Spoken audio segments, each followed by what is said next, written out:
दोस्तों रिलायंस पावर की बात करें तो यहाँ पे कंपनी ने क्वार्टर फोर के लिए रिजल्ट की डेट का ऐलान कर दिया है। क्या है रिजल्ट की संभावना इस बार, उसको समझने की कोशिश करेंगे। वैसे तो रिलायंस पावर ने एक बहुत बड़ा माइलस्टोन अचीवमेंट किया है। एशिया का सबसे बड़ा सोलर और एनर्जी स्टोरेज का प्रोजेक्ट हासिल कर लिया है और एक देख सकते हो कि एक नया कीर्तिमान बना लिया है। अब रिलायंस पावर जो एक समय बहुत ख़राब कंडीशन में गुजरने वाली कंपनी थी, अनिल अंबानी की सारी कंपनियां नीलाम हुई, लेकिन रिलायंस पावर ने कमाल कर दिया है। कंपनी डेट फ्री हो चुकी है और अब बड़े बड़े प्रोजेक्ट करने को तैयार है, सरकारी टेंडर प्राप्त कर रही है। क्या रिलायंस पावर के दिन पलटने वाले हैं? अब रिजल्ट कैसा रहेगा उसको भी समझने की कोशिश करेंगे और आगे की क्या संभावना बन रही है। वैसे जो बड़े फंड हाउस है उनका रुझान कैसा है स्टॉक को लेकर वो भी समझेंगे। क्या खरीदारी हो रही है रिलायंस पावर में, क्योंकि रिलायंस पावर अपनी आईपीओ प्राइस से तो बिल्कुल नीचे और कौड़ियों के भाव में। क्या आने वाले समय कुछ संभावना पॉजिटिव बनेगी? लेकिन फ्रेंड्स उससे पहले अगर आप पहली बार हमारे चैनल पे आए तो चैनल को सब्सक्राइब कर दीजिए, एक बेल आइकॉन दबा दीजिए ताकि जब भी नया वीडियो बने पहला नोटिफिकेशन आपको मिले। वीडियो पसंद आए तो लाइक से जरूर कीजिए। चलो फ्रेंड्स वीडियो स्टार्ट करते हैं। मैं हूँ आपका दोस्त एसबी दवे और हमारे अपने चैनल ऑनलाइन कमाई में आपका बहुत बहुत स्वागत है। तो सबसे पहले रिलायंस पावर के कारोबार की बात कर लें तो स्टॉक 40.93 के आसपास इस समय ट्रेड कर रहा है। 12 बजे के आसपास का टाइम है। 1.99% यानी 2% की तेज़ी देखने को मिल रही है और स्टॉक काफ़ी बेहतर करता हुआ दिखाई दे रहा है। इसका परफॉर्मेंस इसकी देख ले, 3 मंथ का जो हाई है इसका 46.85 का, इसका 1 ईयर का हाई 53.64 है और ये स्टॉक आप देख लो इससे पिछले दिन उसने हाई बनाई है, 5 ईयर की भी हाई है। काफ़ी बेहतर दौड़ लगाई थी और उसके बाद में बाजार में गिरावट का सिलसिला शुरू हुआ, स्टॉक भी नीचे आया। 3 मंथ का इसका लो 31.27 का है और 1 ईयर का लो इसका 23.30 का है। उस हिसाब से स्टॉक अभी बेहतर दिख रहा है। 3 ईयर का लो इसका 9.05 का है, लेकिन इसका 5 ईयर का जो लो है वो मात्र 1.70 है। यानी कोरोना के समय ये स्टॉक लगभग कौड़ियों के भाव में आ गया था, 1 रुपीज़ के आसपास। वहाँ से ये 53 तक चला गया। तो आप समझ ही सकते हो जिसने निवेश किया होगा कोरोना काल में और ऊपर के लेवल से अगर बेचा होगा तो उसको तो इस स्टॉक ने मालामाल कर दिया। अब जो सबसे बड़ी गुड न्यूज़ है, रिलायंस पावर की जो सब्सिडी रिच कंपनी है इसकी न्यू सनटेक प्राइवेट लिमिटेड ने solar energy corporation of India यानी एसईसीआई के साथ में 25 साल का एक बिजली खरीद समझौता किया है। इस समझौते के तहत कंपनी 930 मेगावाट सोलर पावर और 1860 मेगावाट प्रति घंटा की बैटरी एनर्जी स्टोरेज सिस्टम से बिजली की सप्लाई करेगी और इसके लिए जो दर फिक्स की गई वो है 3.53 रुपीज़ प्रति यूनिट के हिसाब से ये बिजली दी जाएगी solar energy corporation of India को। तो कंपनी ने अगले 24 महीनों में एक ही जगह पर एशिया की सबसे बड़ी सोलर और बीईएसएस परियोजना शुरू करने की तैयारी की है। इस प्रोजेक्ट में कंपनी 10,000 करोड़ रुपये तक का खर्च करेगी। तो अनिल अंबानी ने बहुत बड़ा यहाँ पे सपना देखा और वो सच होता हुआ दिखाई दे रहा है। ये एशिया का सबसे बड़ा प्रोजेक्ट है, सिर्फ इंडिया में नहीं बल्कि हमारे साथ आजू बाजू के जो देश हैं उनसे भी सबसे बड़ा। और दिसंबर तिमाही तक कंपनी पूरी तरह से कर्ज मुक्त भी हो चुकी है। ये सबसे बड़ा अचीवमेंट है। भारी भरकम कर्ज को खत्म किया है, बैंकों का कर्ज और जो प्राइवेट सेक्टर का कर्ज है वो सारा चुकाया गया।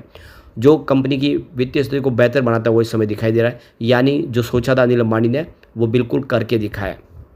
अब यहाँ पे आने वाला है क्वार्टर फोर का रिजल्ट और इसकी जानकारी एक्सचेंज को दे दी गई है।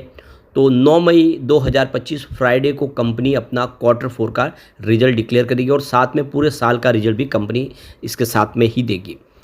तो ये देख सकते हो कि इनसाइडर ट्रेडिंग के लिए ट्रेडिंग विंडो क्लोज की गई है 1 अप्रैल 2025 से। सेबी का रूल्स है कि एक बार जब रिजल्ट बन जाता है उसके बाद में ट्रेडिंग विंडो को क्लोज करना होता है।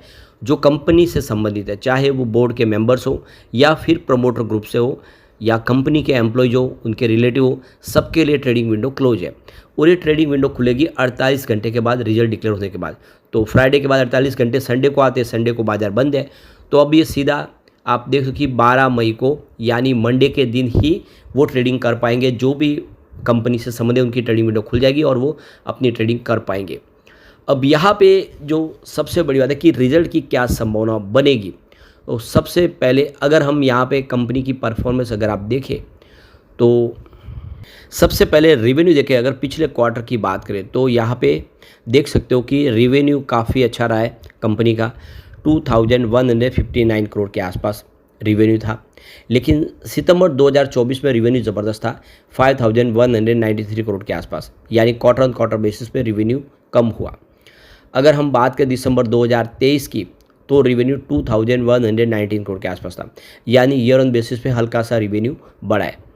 बात खर्च की करें तो 1361 करोड़ का टोटल खर्च हुआ दिसंबर क्वार्टर में। सितंबर में 1384 करोड़ के आसपास था। थोड़ा सा खर्च बढ़ा है क्वार्टर ऑन क्वार्टर बेसिस पे, लेकिन रिवेन्यू तो डबल से ज़्यादा बढ़ा है, ये बड़ी बात है। अब दिसंबर 2023 में इनका खर्च 2308 करोड़ के आसपास है, जो बहुत भारी भरकम है। तो खर्च यहाँ पे 2023 के मुकाबले पिछले क्वार्टर में कम हुआ है। ऑपरेटिंग प्रॉफिट की बात करें तो 492 करोड़ का ऑपरेटिंग प्रॉफिट बता दिसंबर 2024 में।